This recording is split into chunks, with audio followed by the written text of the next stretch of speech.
Boa noite, irmãos. Gostaria de convidá-los a abrir a sua Bíblia em Eclesiastes. Eclesiastes capítulo 9.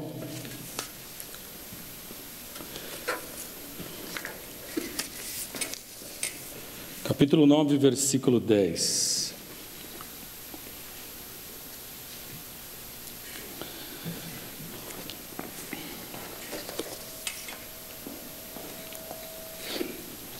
Eclesiastes capítulo 9, versículo 10. O que as suas mãos tiverem para fazer, que o façam com toda a sua força. Pois na sepultura para onde vai, não há atividade, nem planejamento, nem há conhecimento e nem sabedoria. Vamos orar mais uma vez. Senhor, te louvamos por estarmos juntos. Já falamos com o Senhor e cremos que o Senhor é presente aqui entre nós. E que, sendo presente, o Senhor ouve e responde às nossas orações segundo as suas misericórdias, a sua graça e amor. E cremos que o Senhor é conosco. E sabemos e cremos também que somos dependentes de Ti, do Teu Espírito, para entendermos a revelação da Tua Palavra. Para sermos transformados, para sermos motivados a Te obedecer, a Te amar. E é isso que pedimos, misericórdia, pedimos a Tua graça, o Teu Espírito de sabedoria, de entendimento, que a Tua Palavra, segundo a mediação do Teu Espírito, possa cair em corações férteis para produzir e reproduzir segundo a Tua vontade. Assim nos colocamos com temor diante de Ti, reconhecendo a Tua graça e o Teu poder, reconhecendo o Deus grande que Tu és. Em nome de Jesus, assim reconhecemos e nos entregamos. Amém. Eu não sei quantos de vocês já leram o livro de Eclesiastes. Quando eu estava na adolescência, o livro de Eclesiastes criava um nó na minha cabeça. Porque o livro de Eclesiastes, se você já leu, ele é bem direto. E algumas coisas ele retrata o sentido do ser humano, discutindo a eterna insatisfação do ser humano e da sua condição de ser humano. E é interessante que a gente percebe isso a partir do capítulo 9, se você lê ali o pregador, segundo o que ele mesmo se denomina, e é o que é mais aceitável, este pregador ele reflete nisso tudo, nisso tudo que é posterior ao capítulo 9. E ele chega a uma conclusão que os justos e os sábios e aquilo que eles fazem estão nas mãos de Deus. E ele continua, primeira coisa, os justos e os sábios, tudo está na dependência e nas mãos de Deus. O que espera, seja o amor ou o ódio, ninguém sabe. O que esperar, o amor ou o ódio, eu não sei, você não sabe, a gente não sabe. A gente tem a expectativa e a esperança de vivenciar o amor. Porque para nós, o ódio destrói, o ódio nos acaba, o ódio nos diminui, o ódio separa. Continuando, todos compartilham um destino comum. E aí ele vai colocando aí no versículo 3, no finalzinho do versículo 3, ele vai falar o que é comum para os sábios, para os maus, para os injustos, para todos, é a morte. A morte é algo que vai ocorrer e vai chegar um dia até a nossa vida.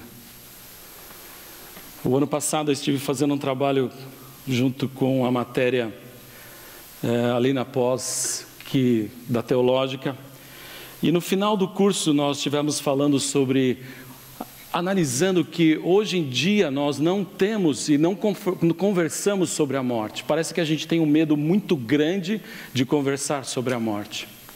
Mas o pregador aqui, a palavra, e se você for em outros versículos, vai deixar bem claro, o ser humano tem um fim. E muitas vezes as pessoas querem nos enganar, e às vezes motivações são muitas para dizer, não, você vai ainda, você vai viver.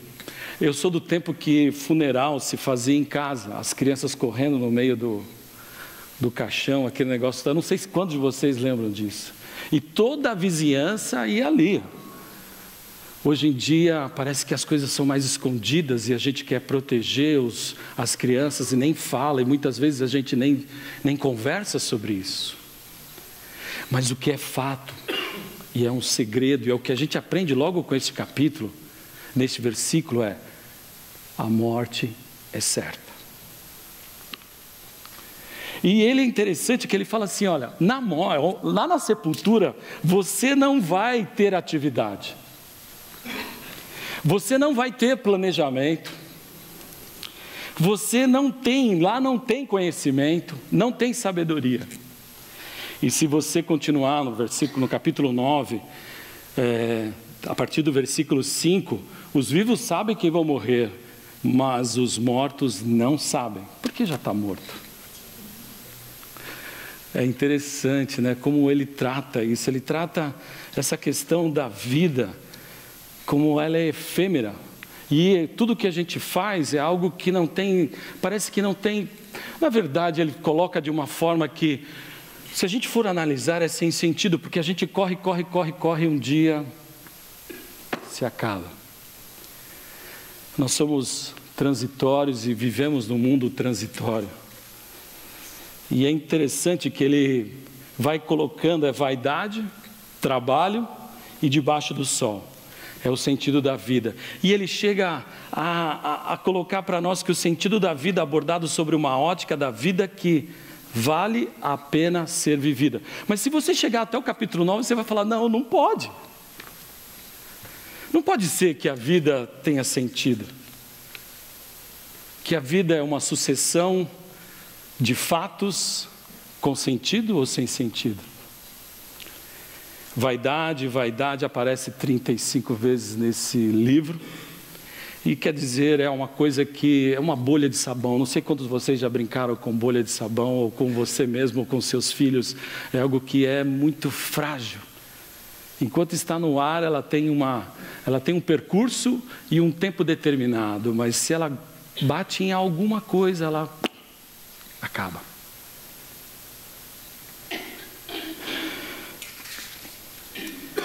Quem em sã consciência pode dizer que já realizou tudo na vida que gostaria de ter realizado? Você já fez isso? Você já viajou para todos os lugares que você queria? Você ajuntou tanta riqueza que nem a terceira geração vai passar necessidade? Você já realizou coisas grandiosas e úteis? Você já adquiriu conhecimento sobre tudo o que se pode conhecer? E olha que no tempo dele não tinha Google. O pregador, sim. Mas mesmo assim, Salomão está fazendo um questionamento.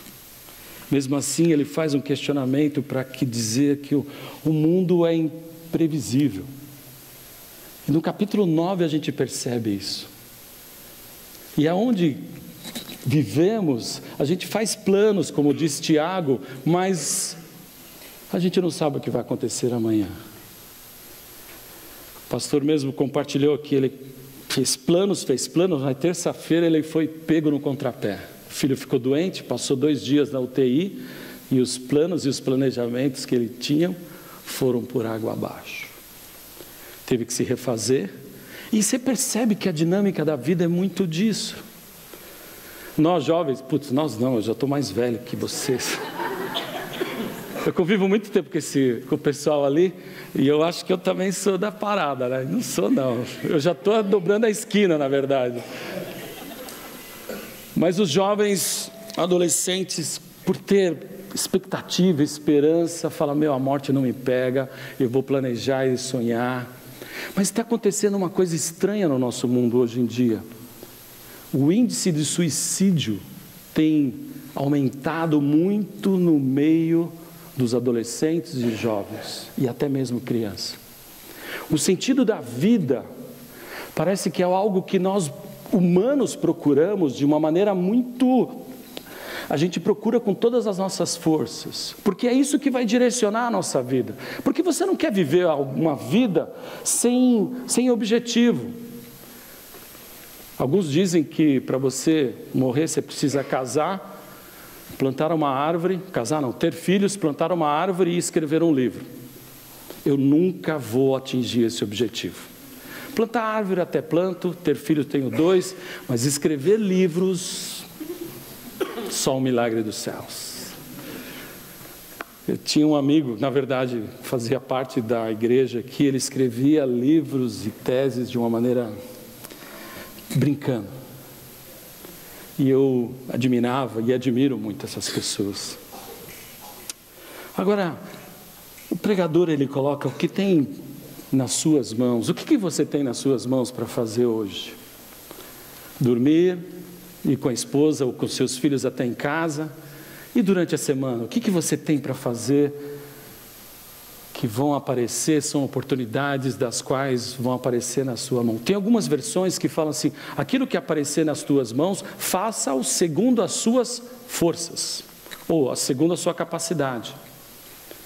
E é interessante que ele fala assim, aquilo que aparece hoje, no presente, porque o passado já foi, o futuro você não tem nas mãos, mas o presente é isso que você tem que vivenciar hoje. E quantos de nós, inclusive eu, se formos fazer uma análise das nossas preocupações, daquilo que ocupa as nossas preocupações, certamente o que ganha disparado são as coisas futuras, das quais você não tem aqui nas mãos. E o passado, se não está bem resolvido, e quando você olha para trás, e você percebe como qualquer ser humano daquilo que você fez de errado, ele pode se tornar uma tortura para você, um fantasma que vem te alucinar e te apavorar quanto que você menos espera.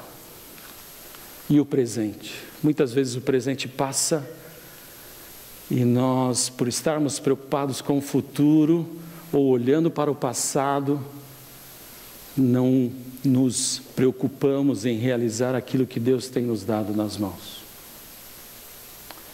É interessante que se nós excluirmos o capítulo 12, principalmente o versículo 13 e 14, nós chegaremos a uma conclusão que, não vale, eu vou me enforcar no primeiro pé de couve que eu me encontrar pela rua, porque por aquilo que eu estou vendo não adianta eu trabalhar, não adianta eu fazer, porque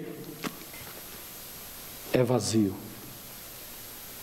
Aí ele chega no capítulo 12, versículo 13, agora já se ouviu de tudo, e aqui está a conclusão.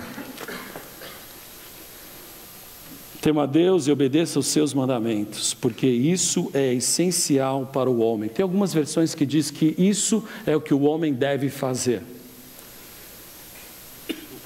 Você percebe como o pregador ele vai nos dirigindo e ele vai nos colocando de uma forma, numa caminhada do qual nós chegamos num caminho onde não tem outra escolha a não ser ir para frente. Aí ele nos coloca com as costas na parede e fala: de tudo que se ouve, teme a Deus e obedeça os seus mandamentos. Isso é essencial ao homem. Mas é interessante que quando a gente vai para Romanos e a gente lê Romanos capítulo 3, versículo 23, a gente lê que não há um justo nem sequer um, pois todos pecaram e carecem da glória de Deus. E aí a gente olha para a nossa vida e chega à mesma conclusão que Paulo, quando escreveu no capítulo 7, miserável homem que sou, porque o bem que eu quero fazer, este não faço, ou seja, fazer tudo que está nas minhas mãos, com todas as minhas forças, com foco, empenhar tudo que eu tenho, com concentração, eu vou fazer segundo a minha criatividade, aquilo que me tem nas mãos, que eu tenho nas mãos e que a oportunidade me deu. E muitas vezes eu quero fazer a coisa boa e não consigo, e faço o mal que não quero, e o bem que quero, esse eu não pratico. Se terminássemos aqui, eu creio que você ficaria frustrado, eu também ficaria frustrado. Mas graças a Deus que o projeto de Deus não termina aqui. E o projeto de Deus nos convidou e um dia nós aceitamos e entendemos. Porque quando nós éramos pecadores, Cristo morreu por nós, sendo nós inimigos, isso está o amor. E um dia nós experimentamos este amor. Romanos capítulo 5, versículo 8 em diante. Porque Deus amou o mundo de tal maneira que deu o seu Filho unigênito para que todo aquele que nele crê não pereça, mas tenha a vida eterna. Então eu vou para a sepultura a partir dessa conclusão, a partir desta revelação que vem a mim, que veio aquele que crê no nome de Jesus, com esperança. Mas não esperança para fazer algo, não esperança para planejar algo, mas a esperança de que a morte e a sepultura, ela não nos vence.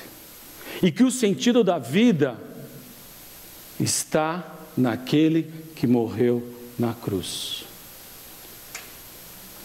Por isso que ele se revelou até nós. João disse que nós vimos a sua glória como ao Filho do unigênito do Pai. Por isso que Paulo diz que o viver dele é Cristo.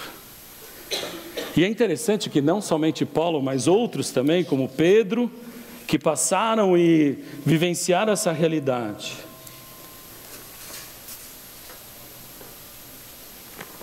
E Pedro, escrevendo para os irmãos que foram dispersos, que passam por necessidade, frustrações, perseguições, como os irmãos da Coreia do Sul, que são 23 milhões de habitantes, muitos, 23? Coreia do Norte, nada como universitários presentes. Coreia do Norte, 23 milhões de habitantes, quando se declaram seguidores de Jesus, quando entende que Jesus é aquele que morreu na cruz pelos seus pecados, e aceitam pela fé, pela obra do Espírito Santo em suas vidas, esse Jesus, são considerados traidores do regime, traidores do Estado. São presos, levados para a periferia da Coreia do Norte, e lá sofrem torturas, como nós ouvimos falar aqui. E quando a gente lê Atos, quando a gente lê a vida de Paulo, que está retratada em 2 Coríntios, capítulo 12, capítulo 4, versículo 18, capítulo 12, versículo, se você ler o capítulo 12 inteiro, e principalmente o 2 Coríntios, Gálatas também, ele vai relatando sofrimentos e sofrimentos, dos quais aqueles que abraçaram a fé também passaram por tribulações. Mas é interessante que tanto Paulo quanto Pedro, eles não olham para o exemplo do outro, mas olham para o exemplo do qual deve ser o nosso referencial, tanto na Coreia do Norte quanto aqui. É o Cristo, que Ele padeceu e sofreu pelos nossos pecados, para que nós pudéssemos nos achegar a Ele. O próprio Paulo diz que o amor de Cristo o constrange a vivenciar esta realidade. E ele também coloca aqui, o que nós temos para receber graças às misericórdias de Deus, feitas em Cristo Jesus, que um dia me alcançou, não se comparam com a glória que há de vir. Mas sabe que a vontade de Deus é nós ficarmos olhando para o futuro. Glória de Deus, vamos ter, e Apocalipse para a gente poder entender algo como ruas de ouro, onde não há dor, não há sofrimento, tudo vai ser restaurado. Imagina você, como dizem em 1 Coríntios capítulo 15, você vai se encontrar com Jesus nos ares, sem auxílio de foguete nem nada, você vai, é um negócio alucinante. E tudo isso reservado para aqueles que têm a fé no Senhor Jesus. E é por isso que eu digo para vocês, aonde eu quero chegar com isso tudo? O que você tem feito das suas oportunidades que têm chegado às suas mãos? Você tem se empenhado? Maravilha. Você tem feito como diz em Colossenses capítulo 3, versículo 17, pois tudo o que fizerdes, façais no nome do Senhor Jesus Cristo, rendendo a Ele graças a Deus Pai. Muito bem. Mas sabe qual é o sentido da vida que Deus coloca para mim, para você e para todos aqueles que assim creem no Senhor Jesus? É o testemunho, é a vida coerente com o Cristo, com o Jesus que você um dia abraçou pela fé. Por isso que em 1 Pedro capítulo 3, versículo 18, ele fala assim, Cristo sofreu, muito bem. Ele foi morto, muito bem. Mas no versículo 17 ele vai estar falando para nós assim, no versículo 15 na verdade. Ele está falando, santifica Cristo no seu coração e fale desse Jesus. E tenha um procedimento coerente com esse Senhor que um dia você abraçou. Colossenses capítulo 17, capítulo 3, na verdade, capítulo 17 não existe em Colossenses. Capítulo 4, na verdade, versículo 4, diz que, até vou ler.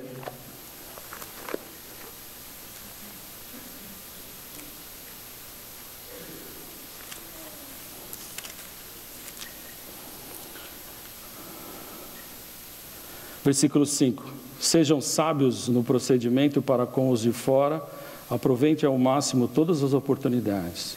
Seu falar seja sempre agradável e temperado com sal, para que saibam como responder a cada um a esperança que habita em vós. O que eu queria colocar é que devemos sim olhar para os irmãos e a igreja da Coreia do Norte. Muitos passam por perseguições e prisões das quais eu nunca passei por isso. E eu creio que ninguém passou por isso por causa de Jesus. Certamente que a nossa perseguição é ideológica.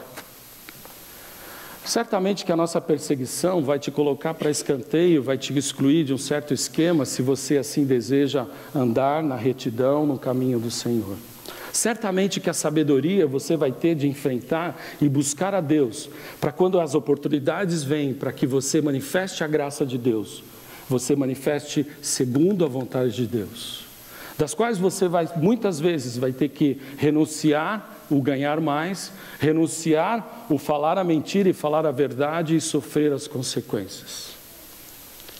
Certamente que os irmãos da Coreia do Norte e outros irmãos que são perseguidos de maneira física, emocional e psicológica, precisam das nossas orações. Mas como eu não posso ir lá, eu oro.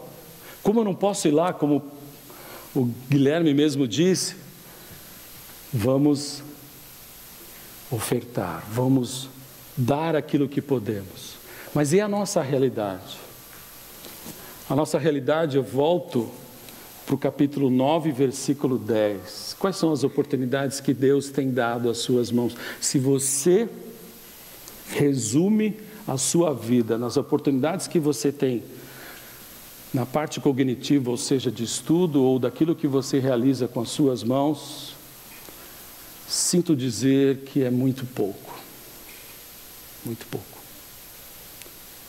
Mas se você adiciona a isso que você faz e coloca no reino, para manifestar o reino aonde você estiver e manifestar esse Jesus do qual você um dia foi alcançado, e que a motivação pela qual te faz fazer o que deve ser feito é nada mais, nada menos do que as misericórdias de Deus, como diz em Romanos capítulo 1, pelas misericórdias de Deus, ofereçam-se como sacrifícios vivos, santo e agradável a Deus. E é isso que a gente tem que colocar diante de nós, e no nosso dia a dia. No que eu estou correndo atrás? A minha vida se resume no quê? A buscar uma profissão, a buscar e terminar uma faculdade, ganhar dinheiro, ter um apartamento, casar, ter filho. É bom. Ótimo. Mas coloca isso nas mãos e debaixo da vontade de Deus. E pelo fato de você ter abraçado a Jesus, isso se torna em segundo plano, porque um plano prioritário na nossa vida é manifestar o Jesus que habita em nós. Fazendo, estudando, tendo filhos, cuidando de filhos, limpando filhos, levando para a escola. Eu ia falar, ainda bem que vocês pegaram. Aí eu pensei em limpando fralda, mas não ia caber.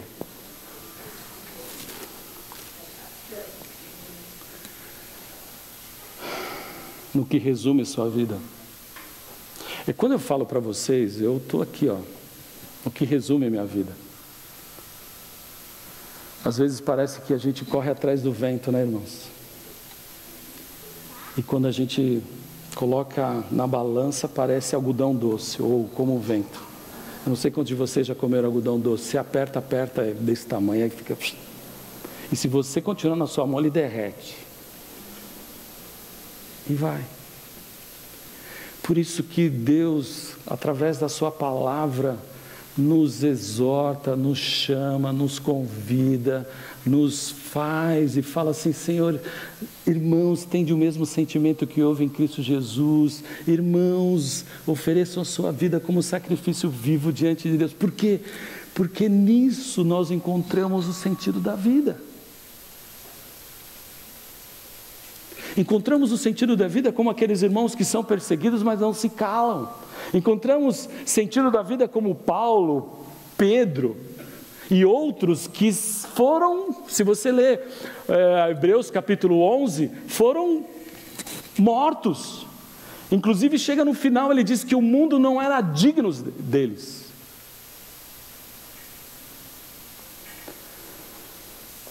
Hoje à noite eu gostaria de convidá-lo a refletir sobre isso. E gostaria de desafiá-lo a começar a sua semana diferente.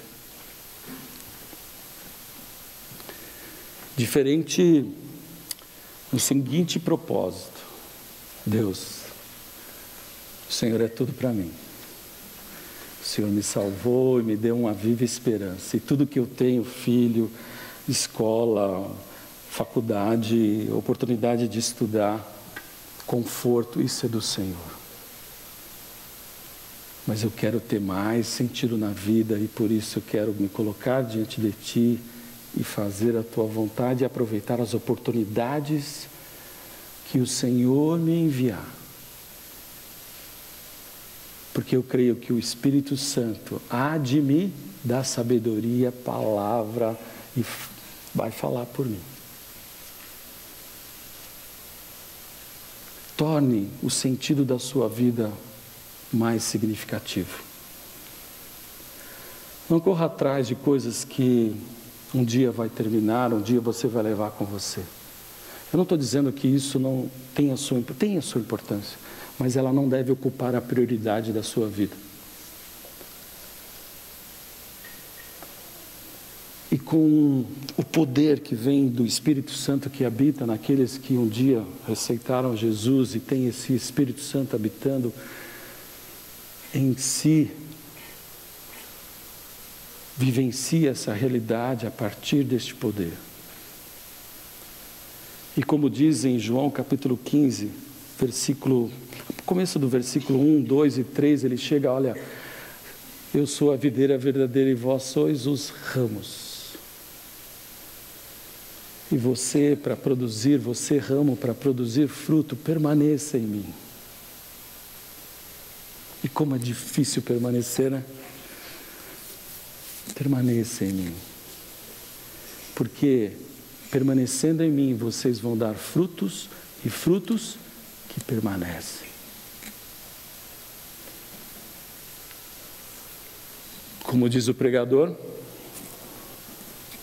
tudo que vier às mãos, faça-o com todas as suas forças. Mas dê mais significado para isso. Faça com as suas forças e no poder de Deus na sua vida.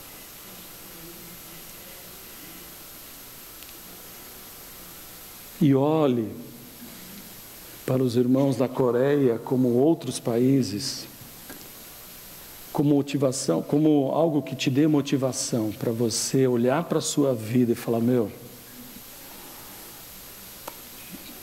vou fazer. Porque assim a minha vida terá mais sentido. E assim eu vou poder chegar diante de Deus e poder, como diz Paulo, ele fala que nós somos vasos de barro, né? Que temos um grande tesouro que habita em nós. E é legal quando você, vaso de barro, né? Nada, pecador, e Deus faz a obra porque você permanece nele e vidas são alcançadas, vidas são transformadas, vidas eternas. Esse é o nosso desafio. Esse é o seu desafio que a palavra nos coloca. Vamos orar.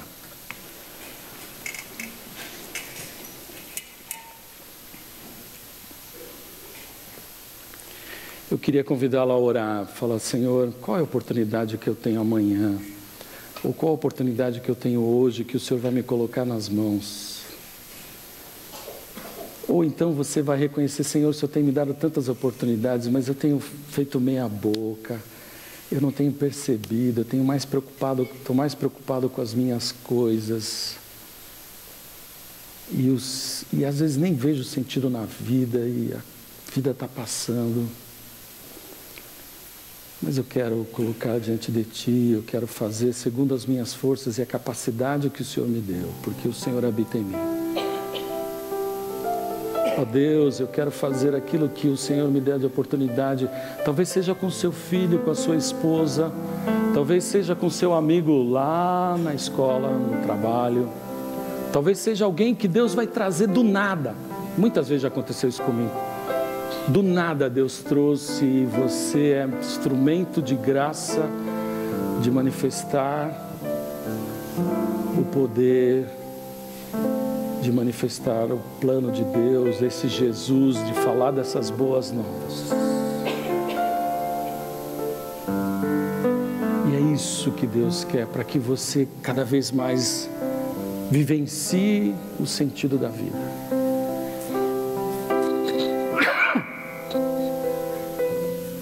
Fala com Deus.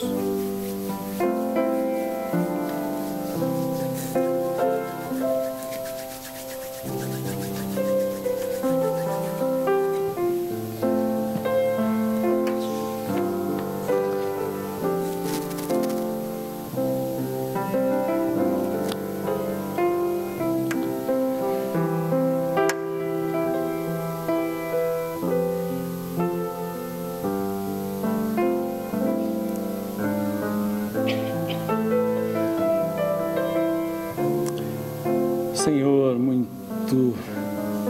é muito bom ter um relacionamento com um Deus de graça como o Senhor. Mas nós queremos pedir perdão porque muitas vezes oportunidades o Senhor tem nos dado e nós damos muitas desculpas. Quando não damos desculpas, Pai, nós não percebemos. E quando não percebemos e damos desculpas, nós muitas vezes estamos envolvidos com a vida e elegemos outros ídolos que ganham o nosso coração, o nosso tempo e não colocamos a prioridade que é Jesus em nós, que traz o sentido da vida e nos dá o valor do qual nós necessitamos para vivenciar a vida com esperança, mesmo em meio à maldade, mesmo em meio ao maligno, porque maior é aquele que está em nós do que aquele que no mundo está.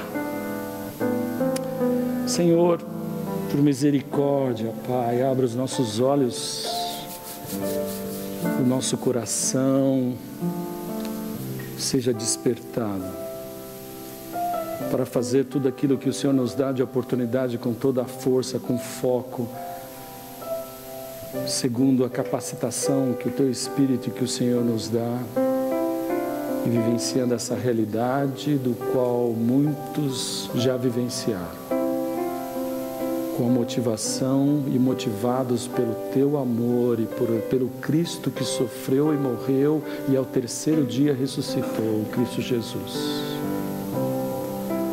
Assim seja, Senhor, assim seja, assim te pedimos, em nome de Jesus, amém.